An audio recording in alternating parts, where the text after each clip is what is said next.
Hey, everybody, welcome to a Sunday morning cup of Ray here. Down here, God, thanks to Daniel Sullivan, the GM and manager down here at Krabby's on the Pass. Just a beautiful morning here in Tampa Bay, Florida, and not just because the Lightning are playing Game 6 tonight over at the Amalie Arena against the Colorado, the Avs. The Avs, go Avs. It's the Habs for the Montreal Canadiens. You guys are the Avalanche. Don't even try it. You can nickname it at all. The Avalanche, of course, Game 6 tonight, 8 o'clock on most of your great channels, ABC and ESPN. But the Lightning, coming back after that victory the other night, Friday night, we said this, right? And I'm not the only person that posed this or put this on social media, but borrowed money, right? Bank house money, the Lightning, and especially after that victory the other night off the Colorado fans, they were there in the arena. They were expecting the party. Lord Stanley's Cup was in the house. It traveled. They finally got him to leave the Adams Mark Caribbean or wherever fine 4-star hotel he was staying at for the last 2 years here in Tampa Bay. He was there. They were ready. I'm sure they had the champagne all chilled. They probably had the Visqueen ready to go. It's easy for you to say. Easy for me to say. And of course, the Lightning spoil that party. They bring it home here, and good for Jeffrey Vinnick, the best owner. The one, Pete Boland, I saw you. You made a great post, Jeffrey Vinnick. Of course, I'm holding the mouse here. Best owner in the NHL. Love the fact that we get Game 6 back here. That's another game for the fans to park. I call it the Canyon of Champions out there in the front there at the Amalie Arena, and to pack the fans 20,000 plus strong into the arena for tonight's Game 6. Talk about house money. They're down 3-1. Everything that the sky is falling. They're not going to get. I saw so many, and it wasn't any of you guys. It wasn't any of us Tampa Bay fans, no matter where we live. But I saw so many media posts that were like, the Lightning are down 3-1. They lose it. They don't have a chance for that third consecutive Stanley Cup. Major heartbreak. Really? I guess you're just like Mike Wilbon. You got to actually know what the heck you're talking about. We're not an SEC town waiting for football, although it isn't pretty bad. It isn't too bad lately waiting for any kind of football here in Tampa Bay. But the Rowdies win yesterday. The Rays win yesterday. The Lightning are bringing it home for Game 6 tonight against the Avalanche. It's Cup of Ray.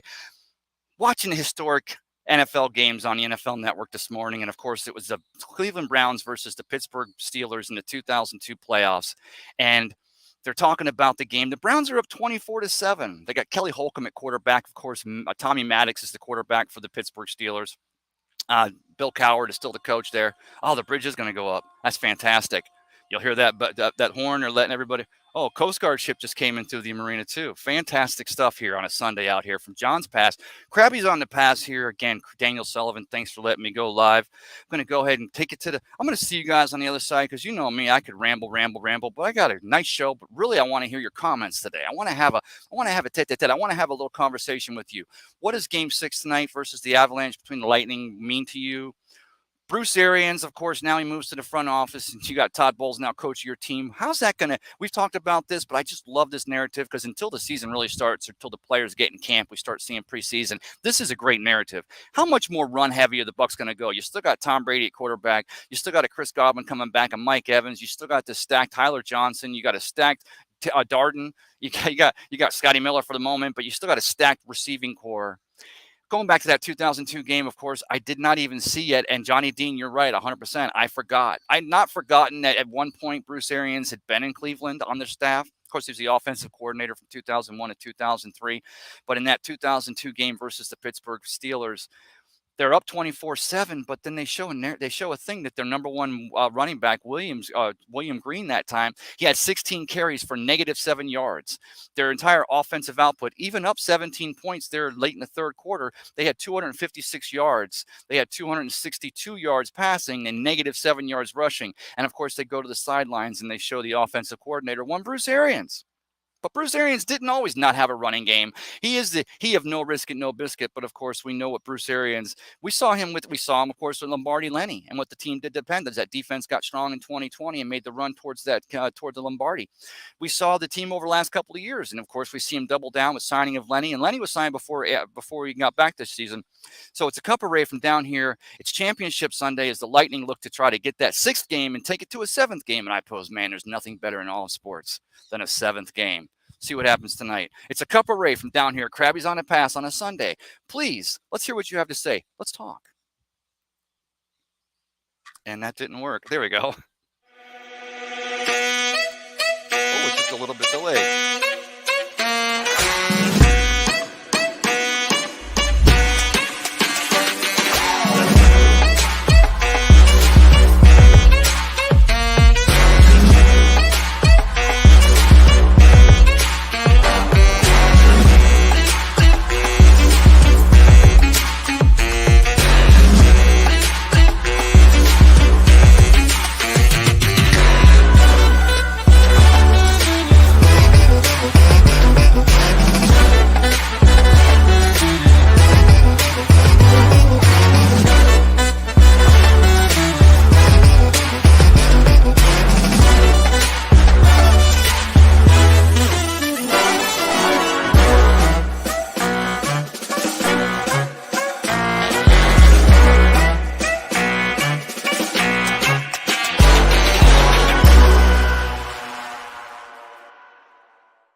So, hey, everybody, welcome back to A Cup of Ray here on my Facebook page. Are you up for A Cup of Ray here on a Sunday morning? Get it? You guys know dad jokes. Of course, last year was Dad's Day. I was just across the pass here. Of course, the pass here was actually formed by a hurricane that came through here back over 100 years ago. But I was across the way there at the Hungry Fisherman. But now I'm over here, and I wish I had a panning camera that I could show you what I'm looking at. The most beautiful platform here with these beautiful thatch huts. Feels just like you're not like Gilligan's Island, because it's a lot better than that, because you got some of the best food and libations here at the Krabby's on the Pass. But of course, you see all the cabanas, the entire full run here. So beautiful what the staff has done here from Krabby's on the Pass. And of course, where that bridge is, beautiful sailboat coming through the pass. That sun sets there in the west. 365 days a year. Of course, it usually sets a little further that way in the fall. But now that we're here, I passed the solstice here in the summer of 2022, that sun sets right behind the bridge. And where else would you want to be than out here at Krabby's on the Pass, enjoying some of that great, fantastic seafood? Oh, beautiful cold and refreshing drinks, but seeing a beautiful sunset, all the boats coming through here. So it's a cup of Ray here on Sunday morning. I got one comment in here. Let me throw it up here. Johnny Dean, the professor, coming in here. Johnny says, Hey, it's Ray Kennedy. Johnny Dean, thank you so much. Of course, JD is kind of the reason why I'm doing a show today, and I'll tell you why. Don't need to take the time off, but I just really was like, I've always loved doing a show, and for me, it's all about coming from a different location and bringing a little bit of the flavor of Tampa Bay, because you don't have to be a Tampa Bay resident or even have been in Tampa Bay anytime in your life to be a Buccaneers fan, to be a fan of what is now the best organization in the entire National Football League, or a fan of the Tampa Bay Lightning, what is now the best organization in the entire National Hockey League. Again, love the Rays. The Yankees have pretty much won since to get this entire season. They're up like 73 games there in the AL East. The Rays won the AL East the last 2 years. They're not going to win the AL East. Things can happen. That's why they call them the Boys of Summer. Doesn't look like the Rays are going to give it a shot. But, man, give those Rays a wild card shot and get in there in a 5-game series, even if it's a 3-game series, even in a one-off. Get Wander Franco comes back this weekend. You get that pitching staff back. You get these young kids, still one of the youngest teams this year in the entire Major League Baseball. Give them a shot. I don't care if it's against the Yankees, the Astros. I don't care if it's whomever. Give the Rays a shot. Get some of that Tampa Bay mojo going. I'll take them 7 days a week and twice here on Sunday.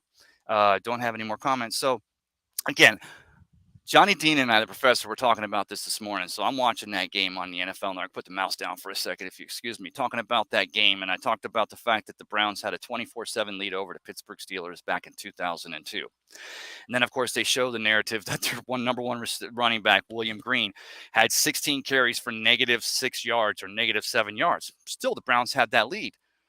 And of course, that was the narrative with going back when the Super Bowl the Super Bowl parade there in Pittsburgh, when the Pittsburgh Steelers win that Super Bowl parade, and the fans were kind of ticked that Ben Roethlisberger was consistently getting beat up. And they said, probably the only coach in the history of the National Football League, the offensive coordinator Bruce Arians was for that Pittsburgh Steelers championship team, getting booed on the parade route, getting booed by fans who were like, "Hey, we just won the Super Bowl, but you're not running it enough. You're getting Big Ben hurt. You don't have a running game."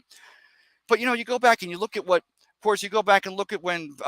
he takes over in the Colts, when Bruce Arians, before he finally gets that first head coaching job out there in Arizona with the Cardinals, when he takes over for Chuck Pagano, and you go back and look at that season, that run that they had, that fantastic job that Bruce Arians did in filling in for his good friend while he was out being treated for cancer, and they had a running game.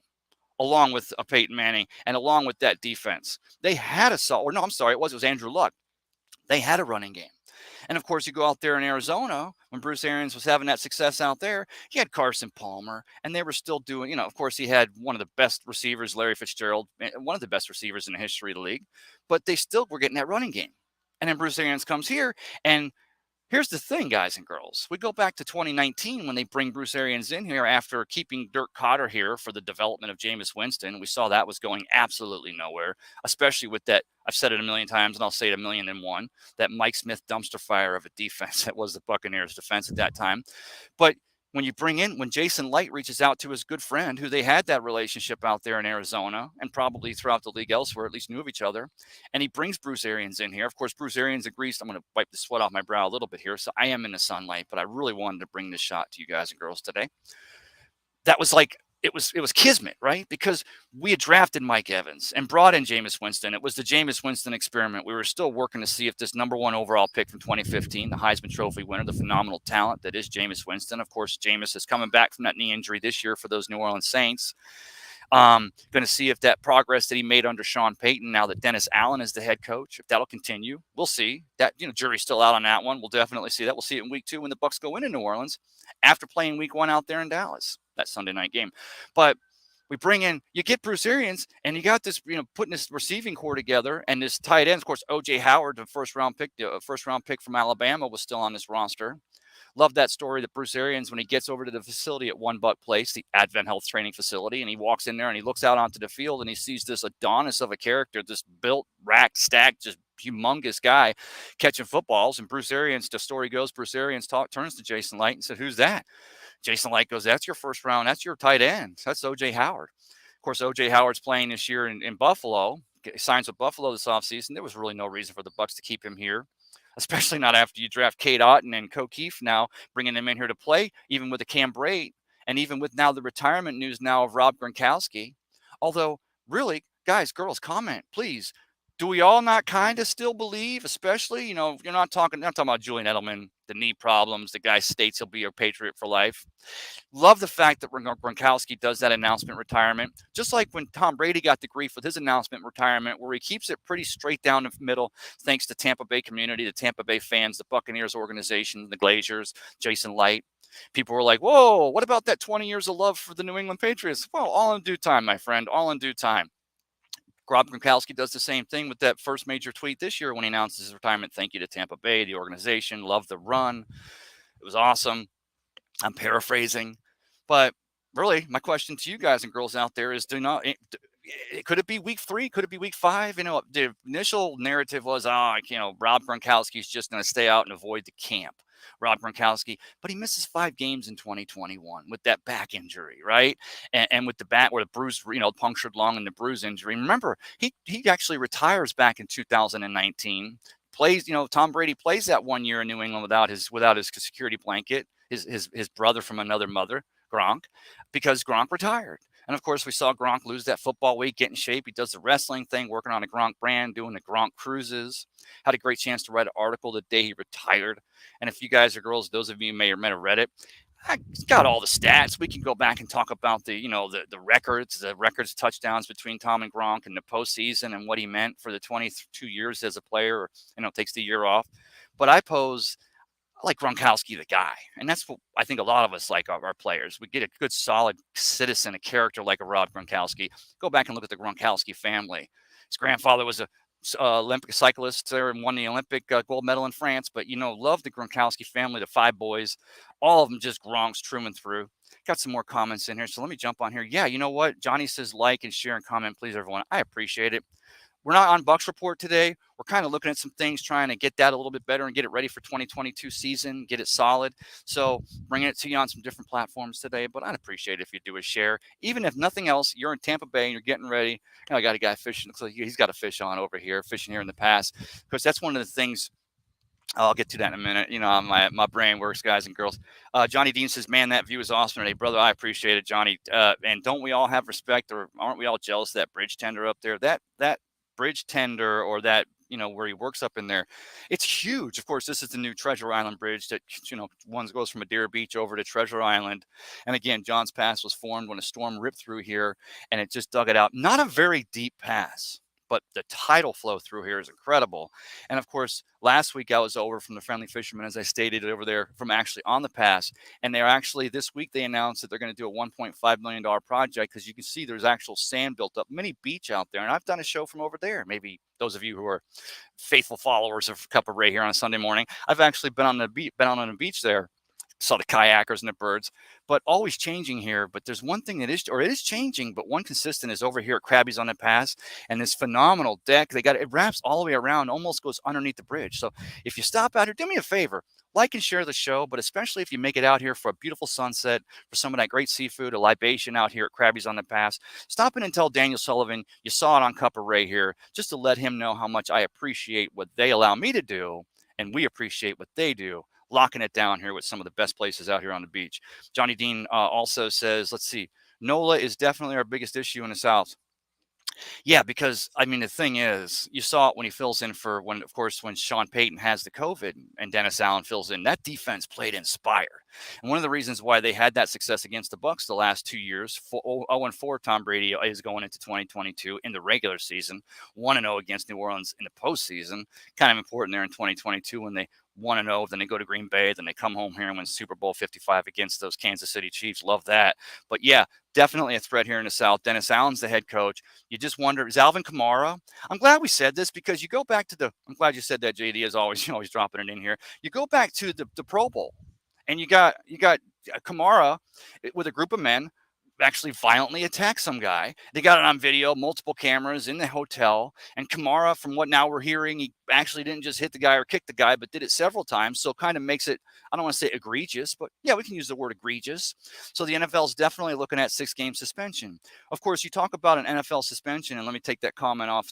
I'm starting to walk into the camera. You guys notice this right here, because I got this openness as I'm talking. I'll be like, yeah, so you start talking about suspension, and now we've got to talk about Deshaun Watson. And we hate to, I just love walking up in here. And it's probably physically my body's telling me to walk up in here because it's shaded there. But I don't mind the sun out here on a beautiful Sunday here in John's Pass, out here at Krabby's on the Pass.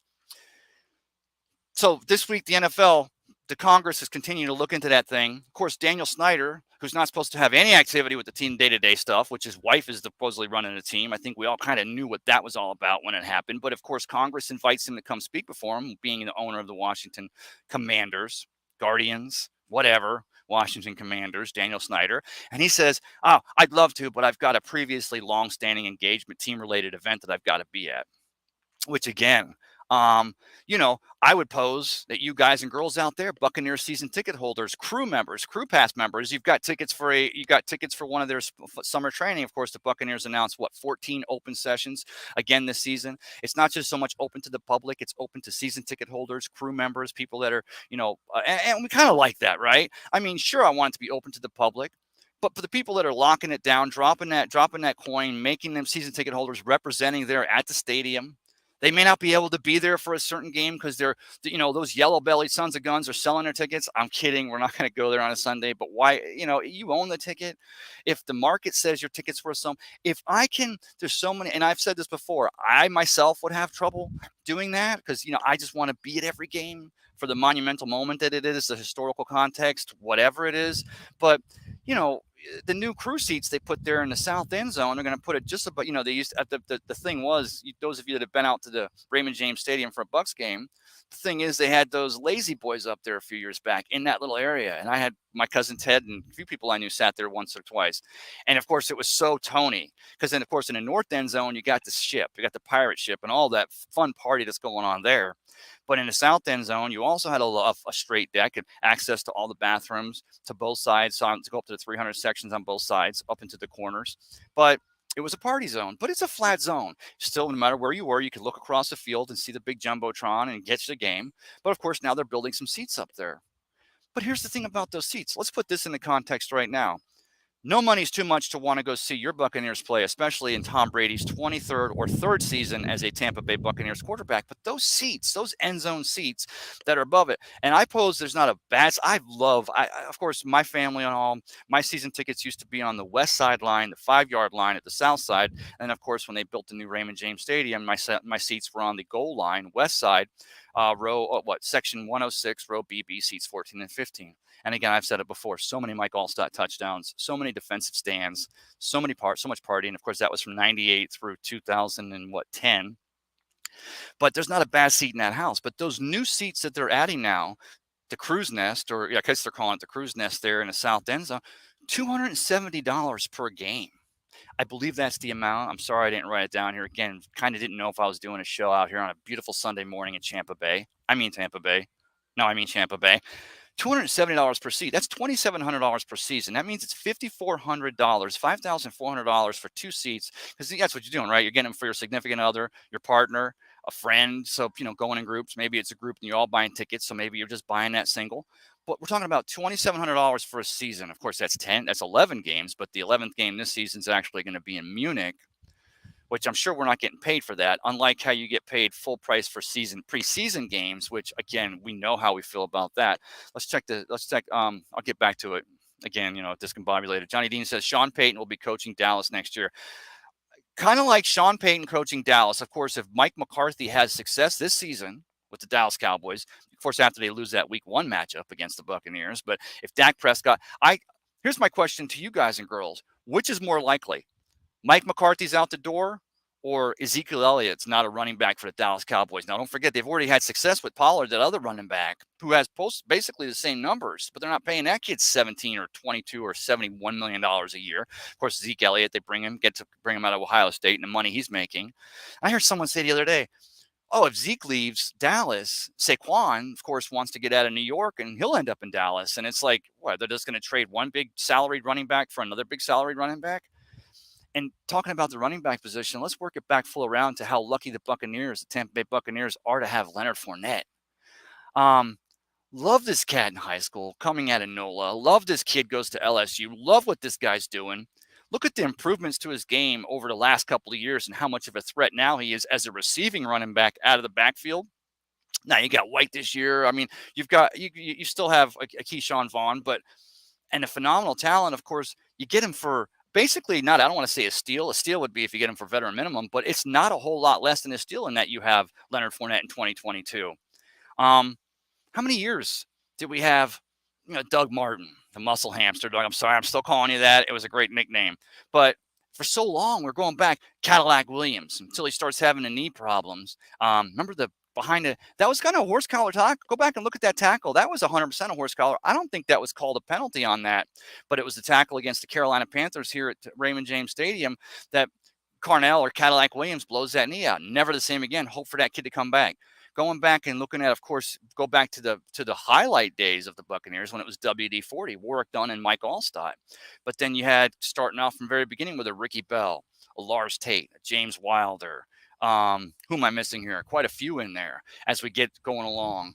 And wasn't so much of a storied history, the Buccaneers, with that backfield, but having a Leonard Fournette this season, and I'll wrap it back around to the fact that with Bruce Arians now moving to the front office and Todd Bowles, a strong defensive-minded coach, taking over the head coaching reins or the head coaching position for this team. And I say this, the thing was, so many things can get blown out of proportion, and it has to be for the media, because the media depends on clicks. The media depends on likes. The media depends on eyes on their prize, whatever output they're making. And I'm not saying there wasn't some type of truth to when Tom and Byron Leftwich were having the Girl Scout cookie overnight parties there at $1, and they're working on their offense and putting it together. And Bruce Arians is walking in, like Grinch on Christmas morning, supposedly, if you believe what the media had to say, and nixing everything. No, no, no, no. Deep pass, yes, no. Now, the thing is that you'd have to be an idiot to look at a team. You go back and look at the success that Tom Brady had with the New England Patriots over those years. And I've said this before, every year it was a changing offensive philosophy. Heavier run, heavier pass, bring it back. LeGarrette Blount, bring it back. Sonny Michael. You change it up every year. And I think, that little cloud moving over. It feels so great with that cool breeze. I loved it this morning. I'll work it back to that in a minute. Please share the show. I appreciate it. But walked Ruth this morning before the sun came up, and I'm like, all right, Ruth, let's do it. Let's just get out there, put her on a leash. We took a walk all around, took about a 3 or 4 mile walk, never broke a sweat because we're kind of at that honeymoon phase here in Florida, in West Central Florida, the finest part of Florida to be in. But we're in that honeymoon phase where it gets hotter than Hades every day, but we get the afternoon storms moving in, the sea breeze. The sea breeze bumps up against the breeze coming across the state of Florida off the Atlantic, creates those afternoon thunderstorms. They move off to the west and off the coast, but it leaves it cooler.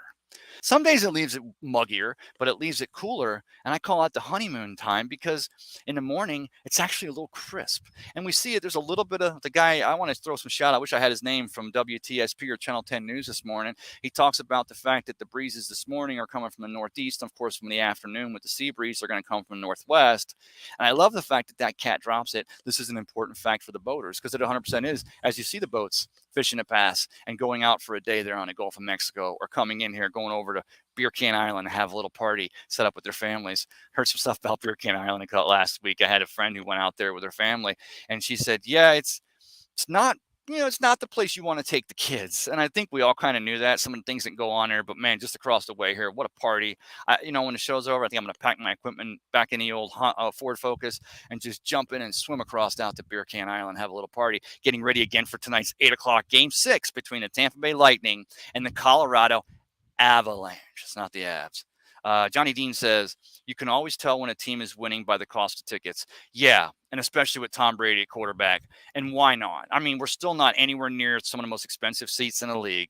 But working it back to that point, JD, and thanks for bringing me back there, is that, we see the narrative of people poo-pooing on other Bucs fans because they sell one game.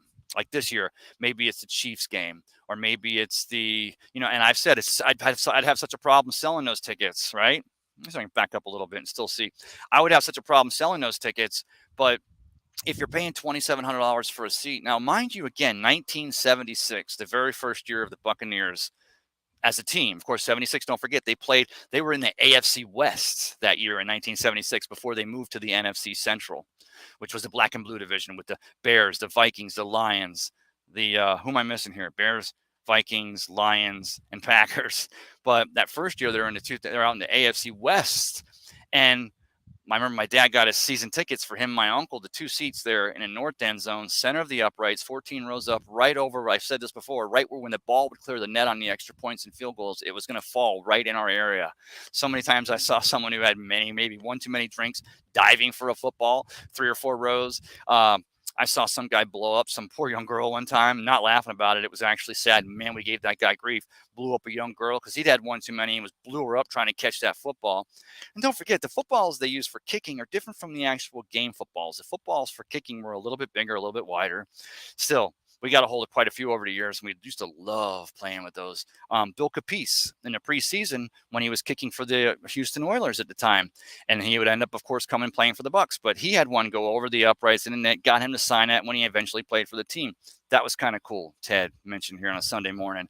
So yeah, talking about those seats. So if you can sell your tickets for one game, if you can get $1,000, $1,100, $1,200 to a fan of a team that just has to come here and see Tom Brady, has to be there because it's something they're going to tell their kids, grandkids, or their great grandkids about. If you can pay for your season tickets in one game or half of it in one game, $2,700, you can wipe that away in one game, still pay for the other $1,300 or $1,400, but have the rest of your season. Then I don't think of you as a turncoat, or I don't think of you as a Benedict Arnold. I think of you as someone who's doing it right. Getting that money, selling that ticket, as long as we don't see it where there's ever a time where the other team has more fans than, of course, the Buccaneer fans do. Kind of like what happens when the 49ers play at SoFi against the LA Rams. The LA Rams, of course, Super Bowl 56, the second team in NFL history to win a home Super Bowl. But love that narrative there. Johnny Dean says, McCarthy is out. Okay, so McCarthy out at Dallas. And now here's the thing, though. Again, you got an improving Eagles team. You got a Giants team with Daboll's probably going to find an offense. You have a Washington Commanders team now that Ron Rivera is going to try to get something going there if Carson Wentz at quarterback. But if Dallas has, you can't Can you fire a coach if a coach takes you to the playoffs? I mean, now if Dallas had been to the playoffs the last 2 years, they can't get over the hump, then they missed the playoffs this year, or they're bounced out again in a wild card game. Kind of like what happened with Tony Dungy back in 2000. After getting to the '99 championship game and then going and making it to the playoffs and trying to get there, but can't get over the hump against the Philadelphia Eagles. You know, I'm kind of comparing it to it's like apples and oranges, but maybe they're similar to each other. Maybe it's almost like comparing, Granny Smith apples against a different kind of apple. Is that, how can, if the Cowboys are starting to build that cohesion and team unity and McCarthy has success and they get to the postseason, they win the NFC East this year, actually by not so much by default because the other three teams suck, but because they actually have a great season. You push out a Mike McCarthy and you bring in a Sean Payton and you start to, at what point do we not, guys and girls, start to go back and talk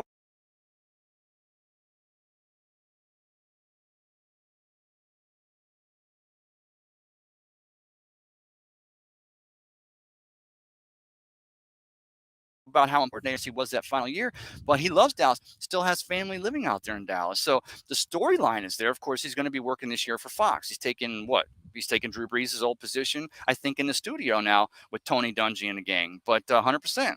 Johnny Dean says, hashtag Lenny, Lombardi Lenny, man. Just loving the fact we get that cat on a great deal this year. Johnny Dean says, White and Lenny are going to be a great duo.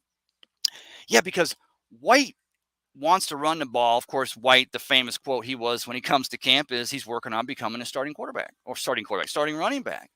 And do you not want a player on your team that's going to go, I'm happy with being a third stringer for a few years. I'll hold a clipboard. And of course, I'm talking about Kyle Trask. I'm kidding. He didn't say that, but Clyde Christensen said, a month or so ago back, talked to James Canada from Big Game Sports Buzz. James Canada, former Buccaneer defensive lineman, former Indianapolis Colt, but a good friend of mine. I love it when that cat's on Cup of Ray.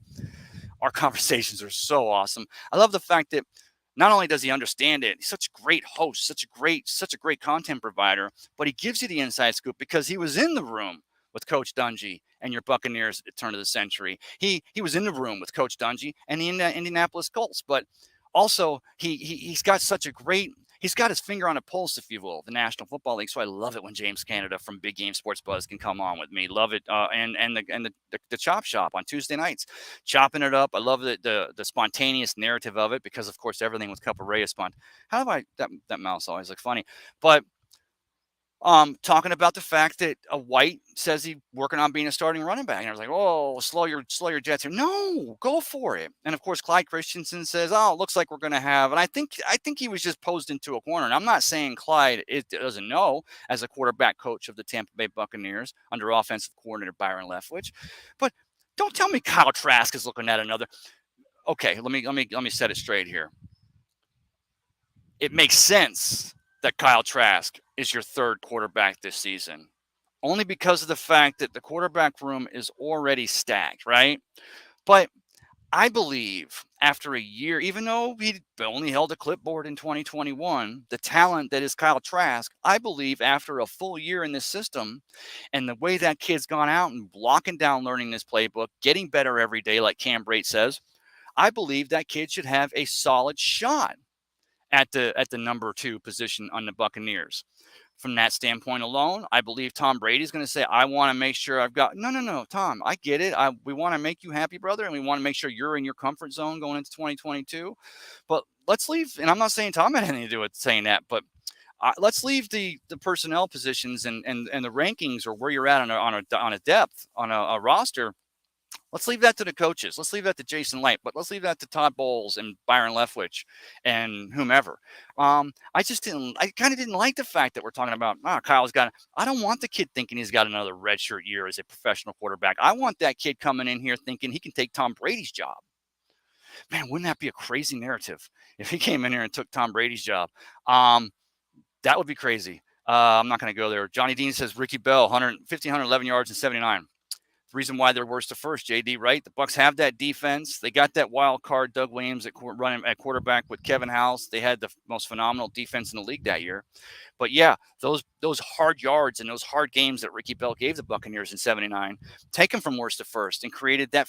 Because don't forget, guys, girls, that was way before the Lightning. That was way before the Rays. We still had the Rowdies who were locking it down in the NSL with Rodney Marsh. And I told you about times that I got to go out and see Pele play for the New York Cosmos against the Rowdies there at the old Big Sombrero. They used to hold 72,000. But that was before all this other stuff. And of course, after going 0-26 to start their entire, franchise history, 79, just the euphoric feeling. I'll never, I Super Bowl 37, lock it down, first championship in team history. Not much you can equal to it. 2020 in a COVID 2020 when everybody was worrying about bubbles and staying distanced, and of course it kind of felt weird that the Bucs were hosting the Super Bowl that year. And of course, don't forget the reason why Tampa Bay hosted Super Bowl 55 is because SoFi out in California wasn't finished by October of 2020, and the NFL is so diligent in the way they plan things out. They were like, wait, you're supposed to host Super Bowl 55. Let's go ahead and bump it to Tampa Bay because they know. Look at us out here. Look at us here on a Sunday morning here at John's Pass, out here at Krabby's on the Pass. You could give us a Super Bowl 11th hour, and we're going to lock it down. Make sure the rooms are all reserved. Of course, you'd have a little battle with that because rooms are reserved years in advance in some cases to come on vacation down here. But Tampa Bay can take a spontaneous Super Bowl. So we have 55. Felt weird though, but Buccaneers win that Lombardi with Tom Brady at quarterback. Again, another season with no equals or very few equals. But man, you go back to 79 after the laughing stock of what we were supposed to be. And of course, it still felt good in 2020 because Bucs had gone 13 years and all of a sudden now we're back and we go to the pinnacle and win darn Lombardi trophy. But 79, yeah, and 100% Ricky Bell did in 79. Love it. Johnny Dean said 1979, 100% JD. JD says AFC West, NFC Central, NFC South, go Bucs. That's like a song, right? AFC West, NFC Central, NFC South, go Bucs. Of course, those being the three divisions in order of which the Buccaneers played in. That one and only year, 1976, the Bucs were in the AFC West, which I don't get it. Of course, they had to do some moving around and stuff like that. But if you're going to put us in one division, you didn't have the Seahawks weren't in the AFC West, and they're the ones that are actually out there now in the NFC West. But yeah, 100% the years that the divisions played in. If you're hiring Sean Payton, you can, especially if your name is Jerry Jones.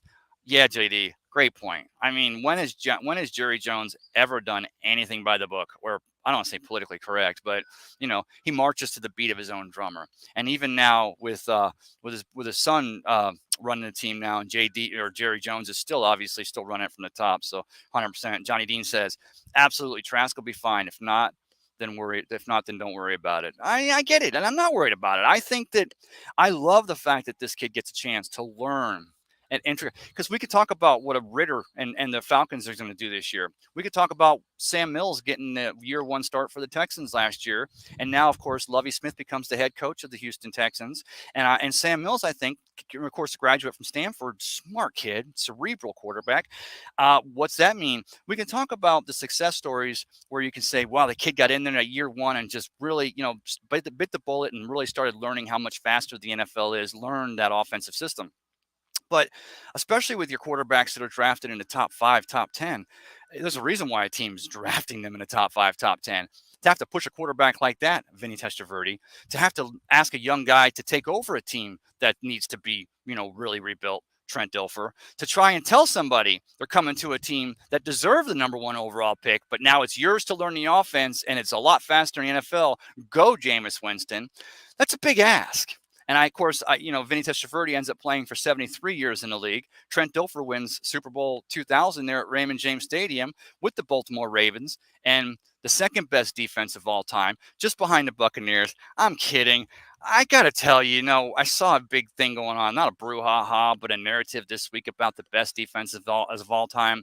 And I'll just tell you my 3 straight. It's going to be the 85 Bears. Buddy Ryan in the 4-6, what the Bears did, that defense, what they were able to do. And of course, we got to see it. I got to see it because they came right here to the old Big Sombrero and played against the Bucs. I was at that game that year. Best defense I ever saw as far as the domination goes. But then number 2 is where I start to have a problem, because I know you had Ray Lewis. Of course, we lose Tony Siragusa this week. Terrible to hear. Of course, Tony Siragusa played interior defensive line for those Baltimore Ravens. Loved got Cat when he was on TV because he always spoke pretty much from the hip. And of course, we lose him this week. So Tony, as you get through the pearly gates and you find your seat there in the special, the VIP section of reserved, whatever club seating, I hope warm thoughts and prayers go out to the Siragusa family and all the friends, of course. And you saw Shannon Sharp, good post this week. going back and referencing something from the two of them back when they were both with the Baltimore Ravens. But yeah, hate to see that this week. What was I talking about? Oh, Kyle Trask getting to 3 years. I love that fact, but I'm just saying in year 2, I'm not trying to say Blaine Gabbert because you've been in the system for 17 years. I think the Bucs would have rolled in this year with Blaine Gabbert at number 1 had Tom Brady not come back off retirement after the 40-day sabbatical, after his 40 days walking through the desert. But I was ready to see Blaine Gabbert take that start. Of course, I'm more ready to see Tom Brady come back for his 3rd season as a Buccaneers quarterback. But I think I was posing that, of course, you had Ryan Griffith, or the Bucs would have addressed the quarterback, another depth piece, or maybe got a veteran quarterback. Maybe they would have looked to bring in a Teddy Bridgewater or something. But, of course, that would have been – you talk about impeding the progress of a young Kyle Trask in his 2nd year out of Florida. Go Gators. I was doing the Bulls. But – would have looked for Blaine Gabbert to have taken over the reins, but I was thinking, and I said this early on, wouldn't it just be the most awesome of stories if it was so close coming into camp, where they were like, look, Blaine's got it, but Blaine, he rips the collarbone against the Dolphins in 2019, but he looked phenomenal that year, and we know that Cat knows this offensive system, having been played under Byron Leftwich now for 4 or 5 years. But wouldn't it have been a great narrative to have Kyle Trask come in and win a starting job in 2022? With that scenario, there's going to be some bumps and bruises. You're still, whether it's Blaine Gabbert taking over the reins for the first time, and a lot of people pose the lack of success that he's had. But I mean, he's been surrounded by some terrible teams. The guy had 9 head coaches in his first 8 years in the NFL. But then also taking a young kid like Kyle Trask, had he won the job in 2022, you're going to take your lumps. That's how they get better. But with this Todd Bowles, with this defense, with it locked down the way they have, now adding in Akeem Hicks, having a Devin White just poised, and Levante David, having a Vita Vea, and of course a Shaq Barrett, but that secondary, Mike Edwards, having his defense locked in, you're going to take your bumps and bruises, but I still would have liked that. I still would have liked that narrative over about 26, 28 of the other football teams in the National Football League. Maybe it goes a little bit higher because, they are a Bucs fan, and of course, we're Buccaneer fans. Johnny Dean says, worry about Trask after he fails, not before he's been on the field. Johnny Dean, 100%, right? You got to give that kid time. And I've said this before. I'm not trying to put Kyle Trask down, but I wasn't really familiar with his mechanics until the Bucs drafted him in the 2nd round in 2021. I knew he had success. I knew he put Kadarius Toney in the 1st round to the Giants. I knew that he made the tight end now plays for the anyway. Yeah, excuse me. But I knew he could flick the biscuit around the field, and I know the kid's a leader. I know when you're going back to when he backed up to Eric King there in high school in Houston, still goes to Florida with not a whole lot guaranteed and locks it down and takes over an offense there under Dan Mullen, and pretty much probably the most success the Gators are going to have this decade. Of course, we're in 2022. We got 8 more years. We'll see what they do, but they'll have some success. But I knew he was a good quarterback, but I wasn't too familiar with his mechanics. I didn't really watch him close enough until the Bucs did draft him. And of course, working at Bucs Report, or just being Bucs fans as we all are, when the Bucs draft him, I was like, let's break all this down. So then I'm starting to go down, breaking down all the film and all the mechanics, and looking at his tendencies. And all of a sudden, I'm like, wow, this kid is 6'6", 240. He's built like a defensive lineman, or he's built like a linebacker, or a tall linebacker. But actually, he does have good mechanics. He is actually a pretty darn good quarterback. I can see where the Bucs people had him. I think Johnny Dean, you and I have talked about this, not to put words in your mouth, but you'd have taken a Kyle Trask over a Mills, again, that quarterback with the Houston Texans, who they got in was it the 2nd or 3rd round. Speaking of quarterbacks, I want to talk about the 83 draft today, and I'm going to tell you guys and girls in a minute here why. Johnny Dean says nothing like a boat parade, 100%, right? And we got the boat parade going on here. Again, if you're just joining us, I get it. It's a little early. Grab that first cup. If you've already had one, grab that second cup of coffee. It's a cup of Ray here on a Sunday morning. But Lightning bringing home for Game 6 tonight. The Avalanche are in town, and I love it. Jeffrey Vinnick, the best owner in the NHL, getting that Game 6. Think about this. How much money is a Game 6 worth? How much money is one game? The eyes of the world upon you, and forget about that other crap, because the world already knows how great Tampa Bay is. But Jeffrey Vinnick gets that Game 6. The Lightning go out there and earn it for him. They come home. It's all house money.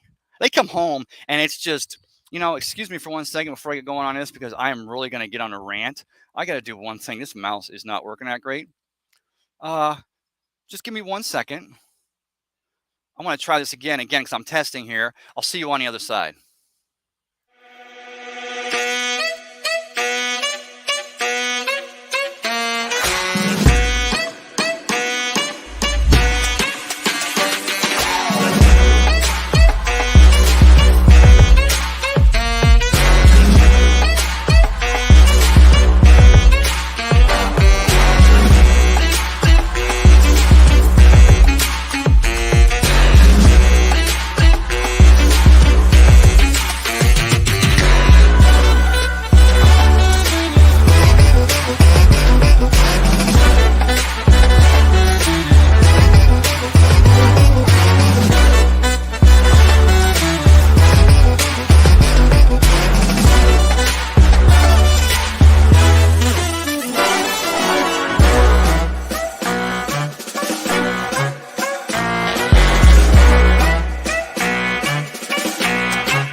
if you guys could see me. So I took that break because I had to get some of the sweat off the brow. I mean, it's June 26th here in Tampa Bay at John's Pass. Of course, I'm out again behind Krabby's on the Pass here.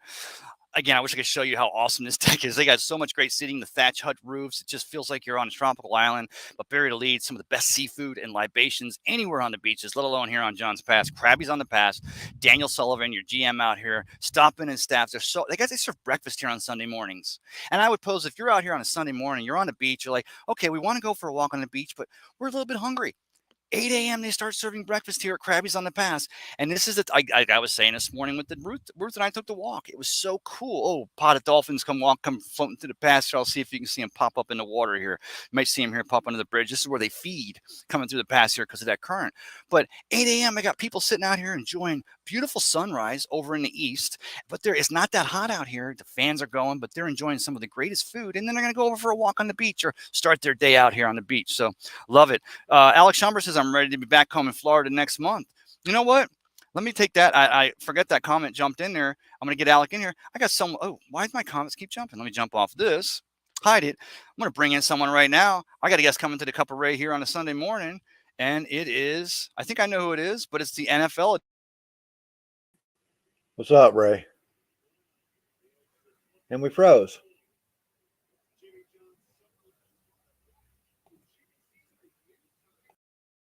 Edition. Is this the professor? There you go, brother. So I'm going to get Johnny back in here. So it froze again. My phone is the hotspot here, and it starts to get a little labored because we're going across how many platforms? Twitter, YouTube, Facebook, multiple Facebook accounts to get the word out there. But that's why I need to ask you guys and girls for that little bit of extra assistance here. We're almost at the goal line. We're pushing down. We're inside the 5. It's 4th and goal. I just need a little help to get that ball across the goal line. Hit the share button on the show. I'm getting ready to drop some knowledge on an 83 draft, and I'll tell you why. Let me bring this cat back in here. Go ahead, Johnny. How you doing now? All right. How you doing? I was just jumping in to help you with the comments, dude. Brother, can I talk to you one thing, though? Can I take it back to 1983 for 1 second? Oh, 83. Yeah, because yesterday I'm laying on the couch and there's not a whole lot on. I watched the Rays win, but we're kind of waiting until tonight's game against the. Sorry, I mentioned baseball better. But so I'm on ESPN Plus, and they've got 1983 from Elway to Marino, and of course, one of the reasons why the Bucs, who drafted at number 7, they would have drafted high in that 83 draft, but they didn't have a first round pick that year because of the fiasco that happened the year before. And if you don't mind, I'll drop it in here. Do you remember what happened in the year with Booker Reese and Shawn Farrell in 1982? Oh, give me a better clue.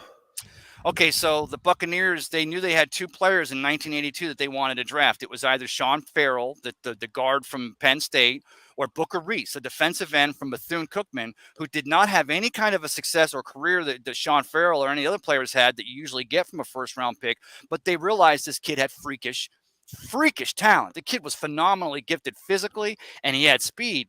So they send their equipment manager to New York. Back then, they were all using rotary dial phones. And they tell the guy 15 minutes before the draft, they said, look, it's 2 players. It's either Shawn Farrell or Booker Reese. And we'll call you when it's our turn to pick and tell you who it is. The call comes in. The guy gets it. At that point, the fans in New York were making all kinds of noise. It was a bad connection. And they said to him, look, it's not Booker Reese.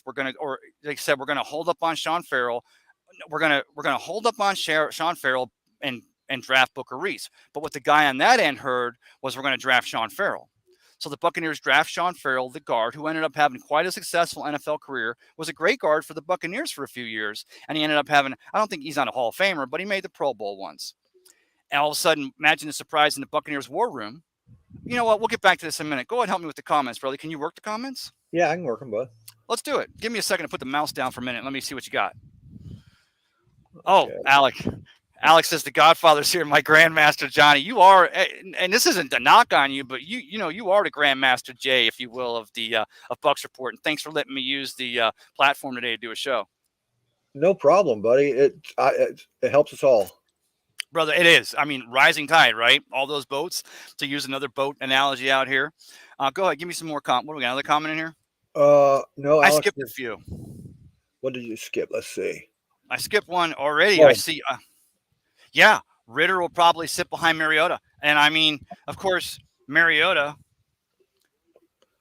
if we knew now, but know him back, but Johnny, 28 of 32 teams would have taken Jameis Winston over Marcus Mariota there in 2015. But what kind of a difference do you think it would have had on the Bucs if they would have taken a Marcus Mariota over a Jameis Winston in 2015? Honestly, I believe that the two were tied together. I mean, they're pretty equal in talent. You know what I mean? And Yes. and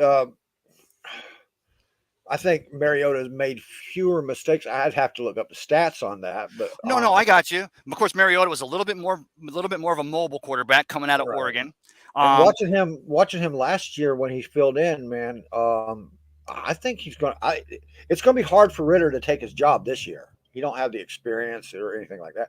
I don't think. I think Ritter's going to sit behind Mariota this year, unless okay. Mariota gets hurt or something. We can't see the future, but you No, but know, that's kind of been the ticket on Mariota is he has in his career, of course, going back to Tennessee. Tennessee ends up taking yeah, him in the first, which is weird because don't forget Tennessee has the GM John Robinson, and John Robinson actually came from the Buccaneers staff, and he goes out and becomes the general manager of the Tennessee Titans. The yep. Bucs end up taking Winston at number one, and of course Mariota goes to Tennessee number two.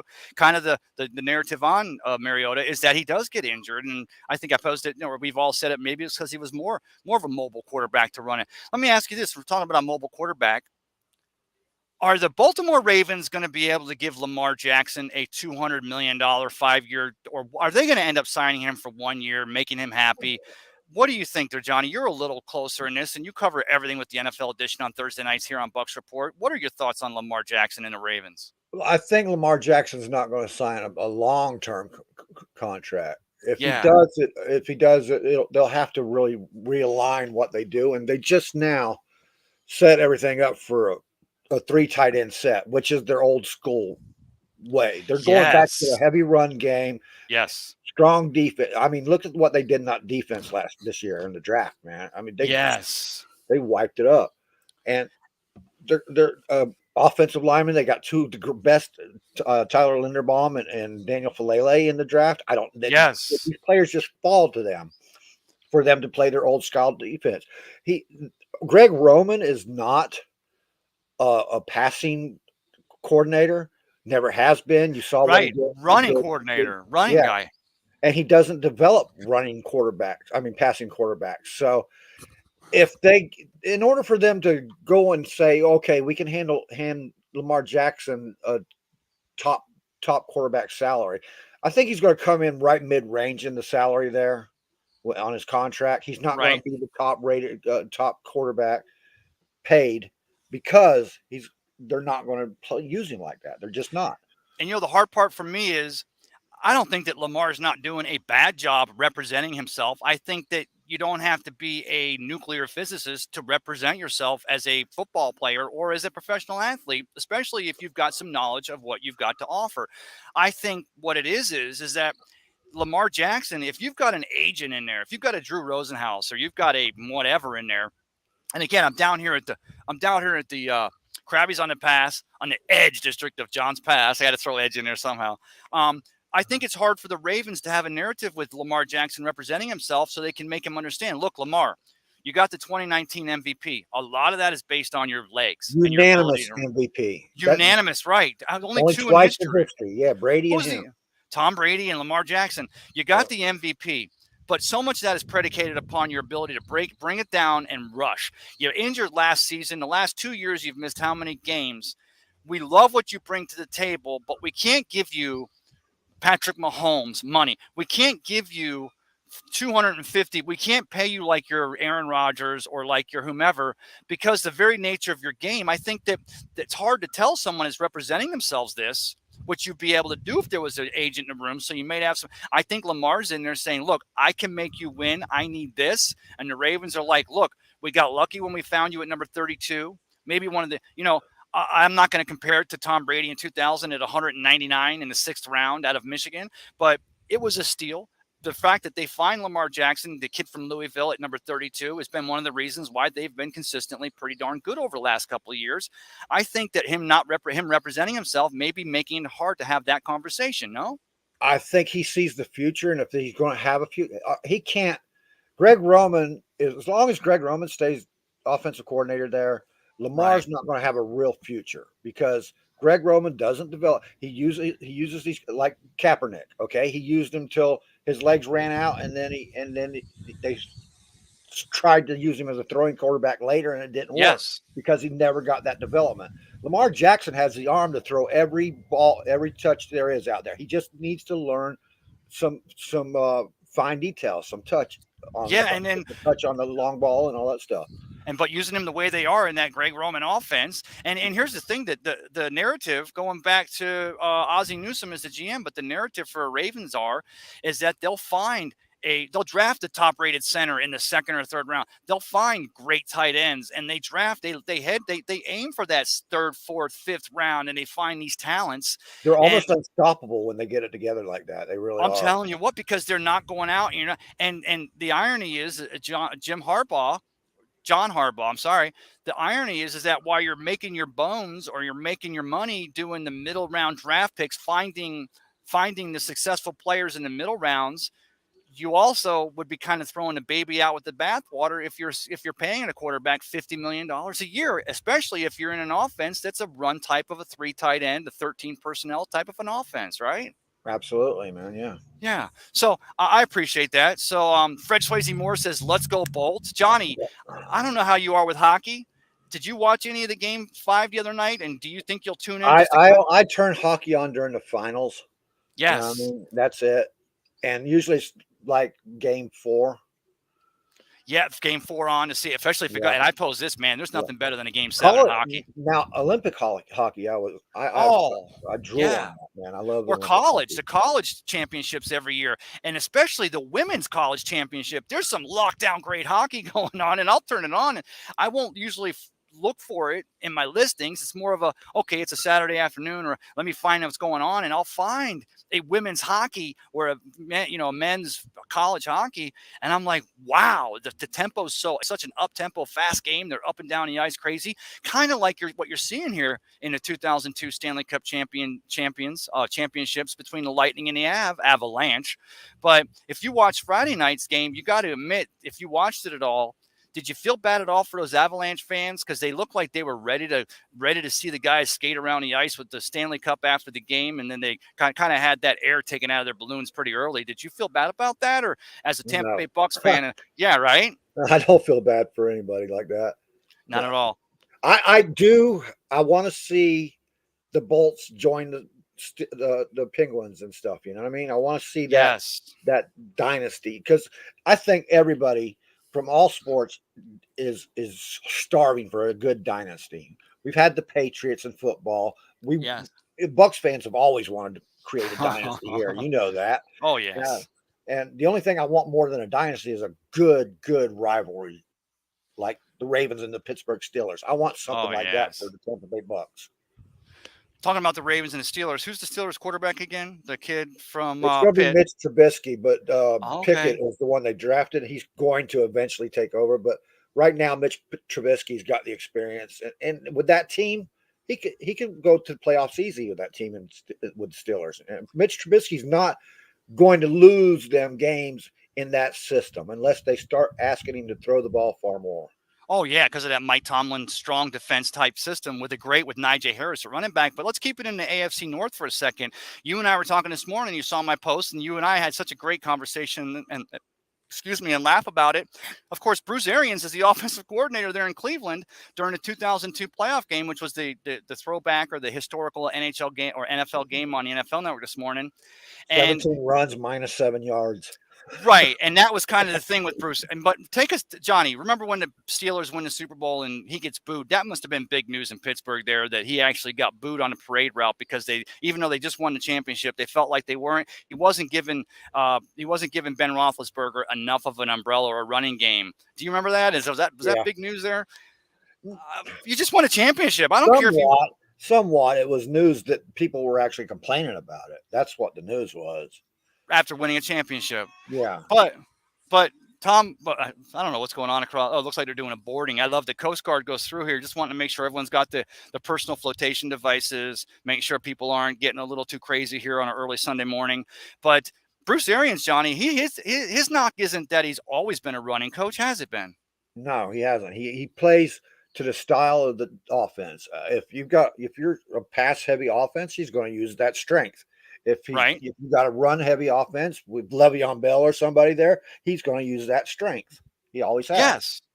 And when he gets here, Even in Arizona, he David Johnson and them. He used those guys' David strengths. Johnson. Yeah, and now they let David Johnson go because it's more of a contractual thing. He ends up leaving. But the thing is, when he gets here to the Buccaneers as a Buccaneers coach, this team wasn't. We just had the Doug Martin experiment, but we were not ready to be a running team. This team was put together going back to 2014 when they draft Mike Evans, but the tight ends and OJ Howard, and you keep a Cam Brate. But this team was put together to be a passing team, basically because you had a Jameis Winston at quarterback, which that's a scary thing. You heard this week now that Alvin Kamara might miss up to 6 games for the start of the 2022 season, He right? most likely is. I mean, yeah, that's it Well, could be more actually. I was just watching it on NFL Network a while ago. They talking about that. Said well, they up to. I mean, not up to, but six games or more. because I mean, from what I hear, he was like he actually kind of went in and kicked. It wasn't just like he punched someone guy or as terrible No, as it was. I mean, it wasn't like but he actually no, egregiously he was attacked this all into guy. it. He was Yeah, he all was all into it. into. But there you go. Now I'm not saying Dennis Allen and the Saints don't go out and maybe they haven't already tried to address it, but you lose an Alvin Kamara, who I would pose the reason why Jameis Winston was having that success last season before Devin White ripped him down to tear out. And I'm just kidding. It was such a terrible thing. Devin just reached out to grab him, barely caught a little bit of the name tag, but it just bent the knee just wrong. It wasn't as egregious as the low hit that the Saints gave to Chris Godwin in that game where he gets the ACL injury, was it? No, no, no. That was But you take away Alvin Kamara for the first 6 games of 2022, even with Jameis coming back, I'll tell you what, you talk about a regression. Any Jameis I don't Winston think fans that's out going to be there? that big of a regression, man, because they got Chris Really? Olave. Oh, well, the receiver, right. They got the talent at receiver. He to me, I had him number one on my rankings for wide receivers for the draft. Yes. Him and the guy that Drake London. Drake London was From the USC. Falcons got Drake. too. Yeah, Yeah, where did those. Drake London go again?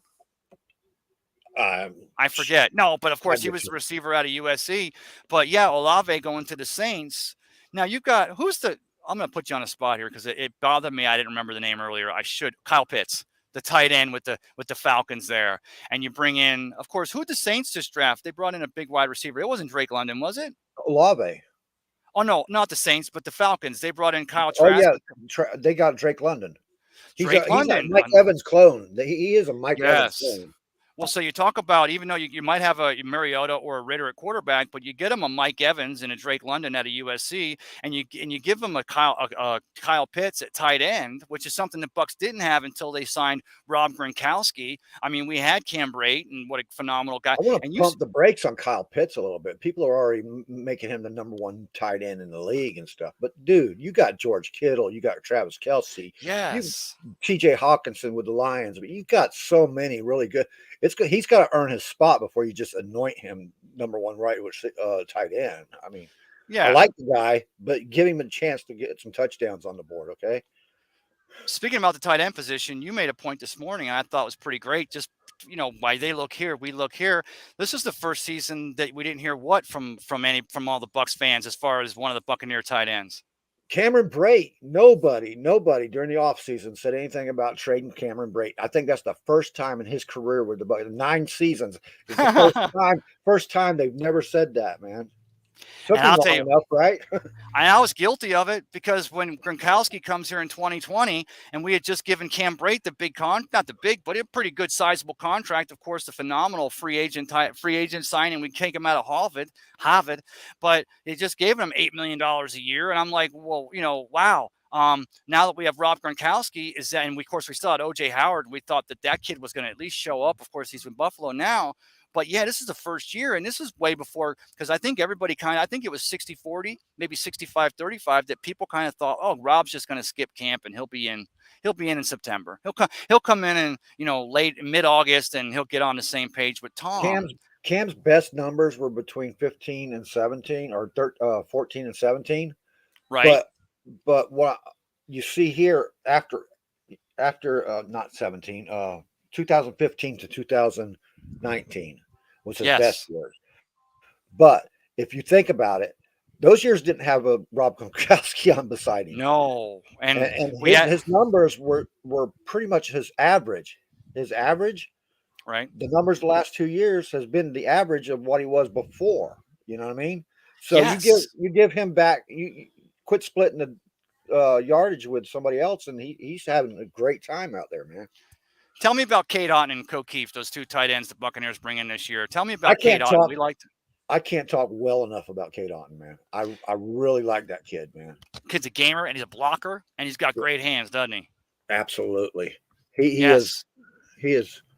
I don't know. I don't like to compare him to somebody, but if I had to compare him to somebody, it'd probably be somebody like, oh, I could. Yeah. Well, Don't say Rob Gronkowski, I but want to say Rob because I he does know play because just like him. You know what I mean? no, I know, and I see that. I see in his game tape. I see the fact that that's what the Buccaneers. I think it would even if Rob Gronkowski was back this season. I think the Buccaneers had a little bit of a hint that there was a chance that Rob wasn't going to be back in 2022. So they go out and they get a Kate Otten and a O'Keefe. But you look at the game. But on the same token, when you say that we can't just hand Kyle Pitts, because no, you talk about a George Kittle, phenomenal talent, but you can't give Pitts anything yet. But at the same time, we also got to say, well, pump the brakes maybe on a Kate Otten, but we like the fact that his game is similar to a Rob Gronkowski, isn't it? It is. The guy's 6'5". He's not as big as Rob, Right? I'm 247 listening. pounds, but he's a big old boy. He's still a big old boy. Right? And I believe he was drafted to replace Howard. My God, does Howard have any success in Buffalo? I heard he's already. No, They're already no. saying that they're seeing him in the camps and stuff, and they're already like, yeah, this guy's really not setting the world on fire.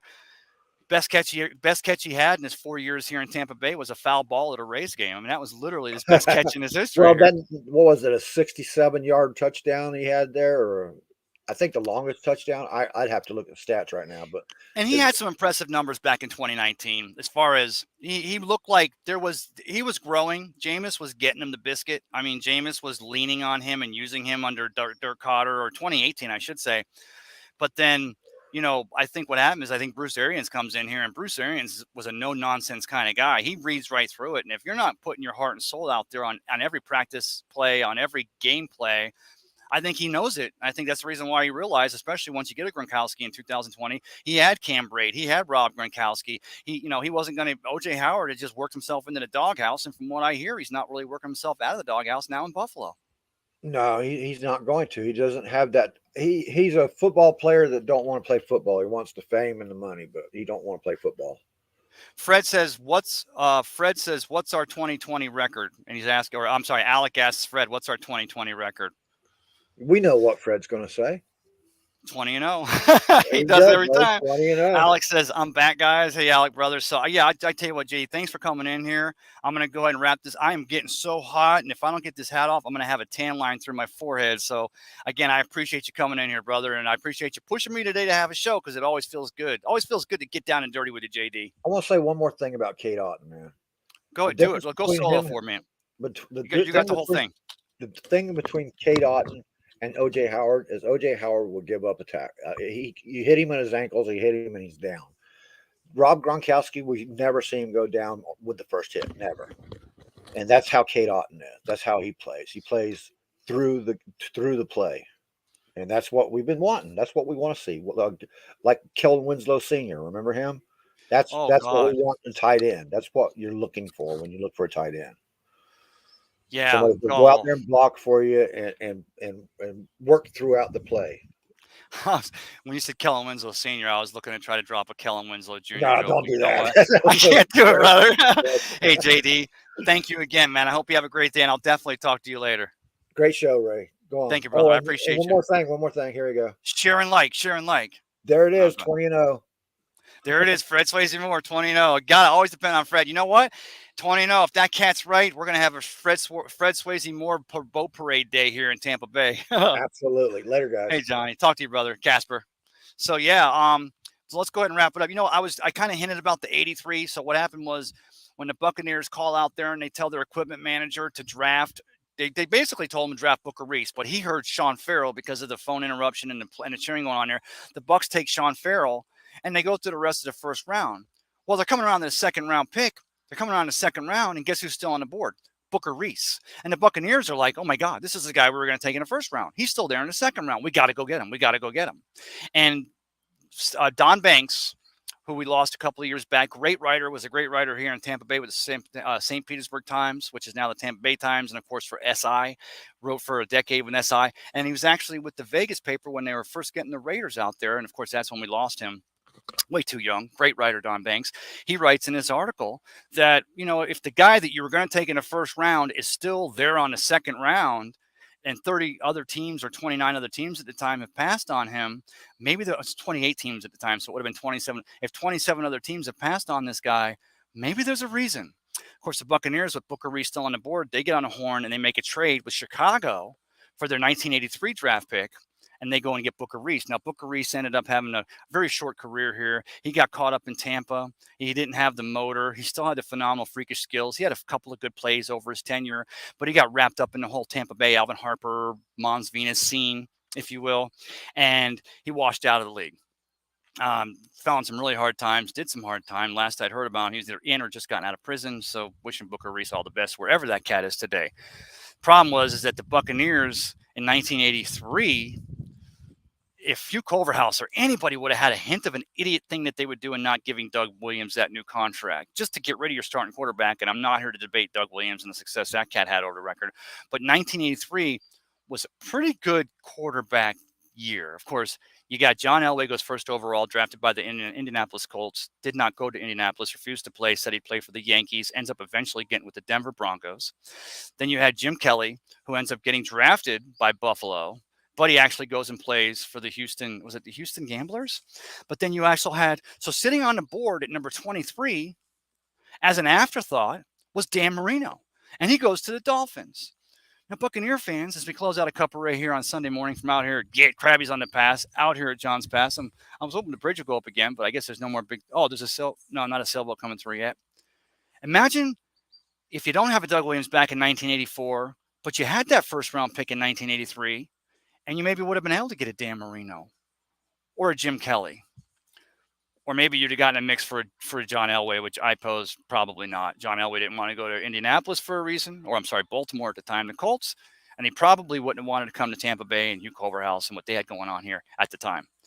But historical things, hindsight's always 20/20, but I was watching that on ESPN Plus. It was from Elway to Marino, and if you ever get a chance to watch it, they don't mention the fact that in fact, they showed the draft room where the Bucs would have been front and center for that 83 draft. But of course, they didn't have that draft pick because they traded it away for Booker Reese the year before. But there were some of the terrible things that were going on. And what I was going to do is pose early in this show. If I'd have gotten that story out, I was going to pose to you guys and girls, what's the worst Buccaneers draft pick of all time? That probably would be it for me. Substantial proof as to why when you get a guy that comes in here. But they've had some doozies. Every NFL team's had some doozies over the years. But we'll save it for another cup of Ray here on a Sunday morning. So let me see here. Fred Swayze Moore, thanks again. Bucks Report says share, like, and comment. Appreciate that. What's happening NFL platform I'm on today? Share, like, and comment. Please, I appreciate it. The more you guys share and appreciate, the more money I can have to bring it to some more exotic locations. So you can see the parasail boat just leaving Hubbard's Marina over here. A couple of nice fishing boats.